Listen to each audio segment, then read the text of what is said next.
It's August 20th, and I'm in the office of Aaron Groff, president of the Ephrata National Bank.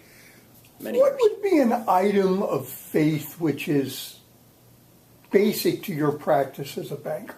Good question.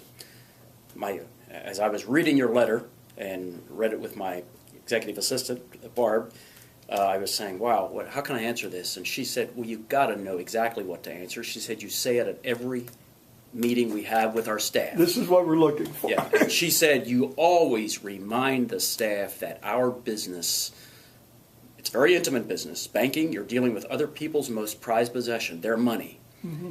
And our position in the community is to be the steward, the caretaker of the money, never the owner. And if we look back over the last 3 years of the economic collapse, there was a lot of people in our industry, not necessarily community bankers, but people in the banking industry, broad brush banking industry, who forgot that their inventory, their cash that they were lending was someone else's most prized possession, the depositor's money, and they gave it away in a flippant way to people that could not afford the mortgages and the loans that they got. Okay, let's take an example here. I happen to know that an awful lot of the assets of this bank are in the Irene Whitmer Fund, and the Harry Eisemann Fund. Yeah. Now let's the ownership, the assets, the ownership of the bank is in those two large accounts. Oh, the ownership. See, the bank is a stock. It's a company that's owned by stockholders. So they own this that. They own the stock. Okay, let's say the stock that by some fluke, the three men who are three men, three people that are currently administrators of the Eisemann Trust Fund. Yep. Let's say they came to you and said, we would like you to start investing in penny stocks or in these derivatives or some of these erratic. Yep. Get more yield. We get more yield. We're not making a big enough interest here. We want you to do this. What would your response to them be? Two responses. First of all, I refer back to Mr. Hipsman's actual will, which I have a copy of pieces of it in my desk, which talked very pointedly what he wanted done with his estate. When I die, I want my estate, which was made up of 1/3 of the ownership of this bank, and it still is to this day. And his will states, I want you, my three closest friends at that time, which are now three different people, I want you to keep that intact. And as the bank continues to grow and make money, of course, we pay a dividend. Sure. And the dividend goes into Harry's cookie jar. Mm-hmm. And then that cookie jar gets emptied into the graduating class of Ephrata High School every year. So the dividend, scholarship fund is funded by the dividend. Is by the dividend. They never touch principal. Never touch the principal. There is a small provision that if they want to reinvest some of it in other things, they probably could. But currently, at the current stock price, the dividend that we're paying is over 4%. Which you is can't get a 4% on a CD even if you go out 5 or 6 years. Okay. So currently, the environment is conducive to say penny stocks, other investments, they don't make sense. Right. But we want to be true to Harry's wishes, which are written in a will, and that's why we have the last will and testament of Phillip Eisemann or Aaron Groff. That's not illegally binding on those three people. I mean, they still look what happened to the Hershey Fund. Hershey is a great example. Classic example of that. They were going to sell off all the stock, and I mean, I was dumbfounded when I heard that. Yes. But of course, fortunately, it was stopped. But still, they could come to you as president of the bank and say, "We're going to do it. We want to do this." Right. They could say that. Now, as these people get picked over time, now Mr. Hipsmann picked his three closest friends, and any two of those can pick the third. And now the former president of the bank, should he? Mr. Shuey. Shuey is on there. Noah Wenger was a director of the bank for many years, and then Dr. Trumbauer. Right. If one of those were to die or one of those were to resign saying, I would like to pass it on to someone else, the other two must agree on the third person. And that's how it has transpired over the years since Mr. Hipsmann died in 1964. Okay, but so with those men, I happen to know them all. Right. That would never happen. Well, I would like to think that, yes. But it could happen. What I'm looking for mostly is how would you respond in the odd chance that it did happen? With that faith you have in not being the owner of them. They're saying we're the owner of the money. Yeah. you're saying, Yeah. no, you're not the owner of the money. I would like to, I'd probably do a lot of research, and there's a lot of research available as to what has happened to the community bank that decided to sell off because of the eternal dollar sign that a few people make whenever you sell a company, including a bank. Yeah. The very large shareholders make the profit. Every shareholder makes a few dollars of profit. The customers almost always lose, and the employees almost always lose. And I think I would try to paint the picture that, are we sure we're doing the right thing in light of everyone who will come up short on this? Because typically staff is downsized if you're selling off to another company. And Denver Bank, Denver National is a Blue great Ball example. Bank. Great examples. I mean, you look around, all these small banks have been sold off. The first line of our mission statement, we have a very simple mission statement, and the first line of our mission statement, which is embraced by our current shareholders, our current board of directors, and of course the management team that I lead, we believe in it passionately, that our first line of the mission statement is, we want to remain an independent bank of undisputed integrity, serving the communities of northern Lancaster County and beyond. How far beyond? Well, beyond is limitless. Now, how far beyond are you now? Currently, our furthest is Manheim, and as we're speaking, we're going through land development in Myerstown, our first So you're Lebanon out of the county. Yeah. We're actually out of the county, and actually over a significant natural barrier, the Yeah, Burkeville Mountain, sure. which has some implications marketing people tell you. I think so, yeah. I agree. Okay. Something occurred to me while I was doing these, and I just like your comment as a community banker. Okay. I come from a family, the Spreckers, where you had Isaac came from New Holland right after the Civil War, and you have 5 generations. You had the White family here in town, where you had 3 generations. I know the Wilson family, Wilson Construction, where you have 5 or 6 generations from Herman, the original.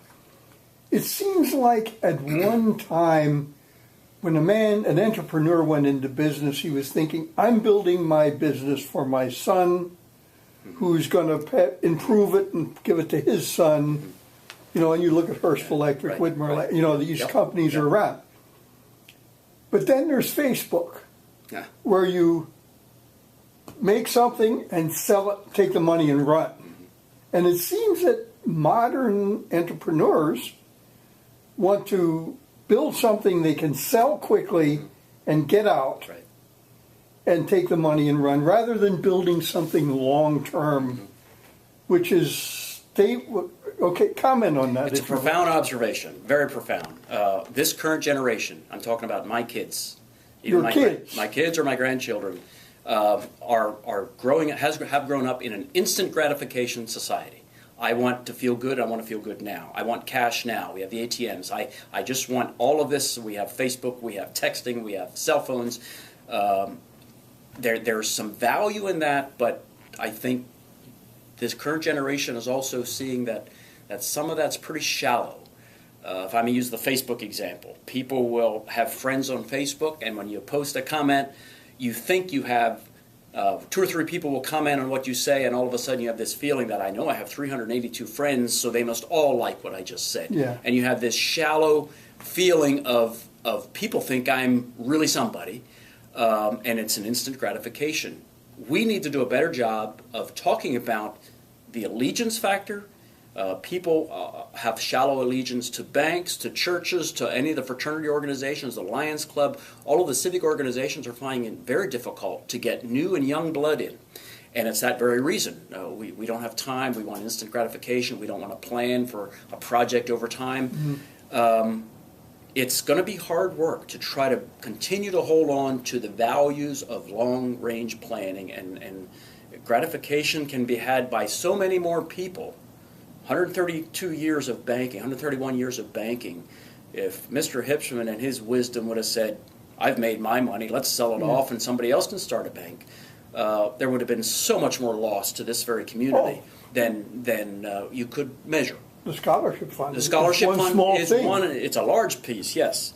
Yeah. So to get the right board members to think long-term, to hire the right staff that work with a management team that thinks long-term, that's paramount. Currently, we have that now. Ken, over succession planning, I may be retiring in the next couple of years. I'm 62. So we're actively looking at succession. Do we have the right people? Will the board pick the right people with the right attitude to continue to foster the dream that began in 1881? Okay, now, how are you talking to your kids about this idea? Or you have grandchildren? I have 5 grandchildren. Okay, now your they're kids small at this point, 7 years of age, 8 years of age. But how my do you children, talk to your children and grandchildren about that idea of a continuity or a community or how do I talk to them? Well, I try to remind them that there is more value in the long-term planning than the instant gratification. Sometimes I see it sinking in, and other times I see it as that's old school. I don't have a magic wand or a magic answer for that. It alarms me. Again, the civic organizations, the churches, the banks, people just have a very shallow sense of allegiance. Well, when we had, I mean, I grew up not on a farm, but working on my grandparents' farm. That agricultural cycle made it kind of easy. For sure it did. Because you had to clear the field, and you knew you're never going to get everything off that field, so that's for your son and so on.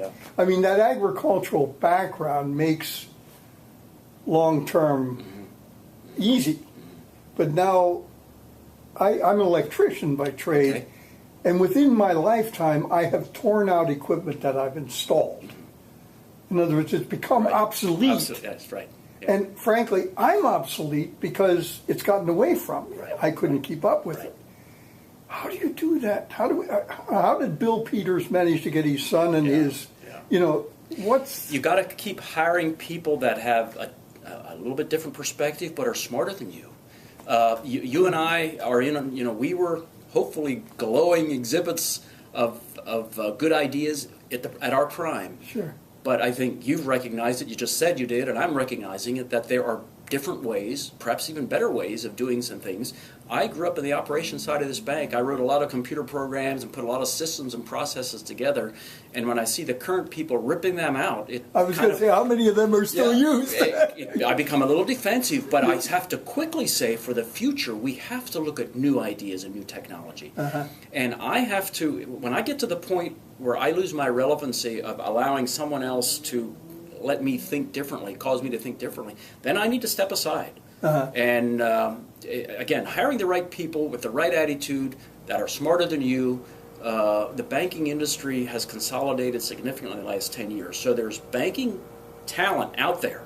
And we've picked up some of the talent from other banks, bigger banks, who have suffered the collapse and the consolidation and the mergers, and they know what it's like. If this economy ever starts showing a little bit of signs, a more robust sign of improvement, I think there will be some capital, people that have some cash, put it on the table and say, let's start a bank. Because I think there's intrinsic value as people look back over their shoulder of being a community bank. Yes, we're labeled conservative, but we've been around for 130 years, and there's something to be said about managing and underwriting loans properly. So you're thinking that there might be a future I believe for there the is. small town bank. Now, right now, as over the last couple of years and in the 3 or 4 years in the future, there's going to be an unbelievable burden of regulation coming out as a result of the collapse. And the question is, can a small bank, how large must a bank be to actually have the right staff to manage all the regulation? And how small must it be to know the people in the community? How? You couldn't have said it better. I couldn't have said it better. You continue to connect with the people. The larger we get, Myerstown, Mannheim, it becomes more energy to put into teaching our people how to reflect Ephrata National's image to the people that walk in the front door and want to be served. To know them, and to try to know them in a personal way. Well, thank you very much. I'm going to stop.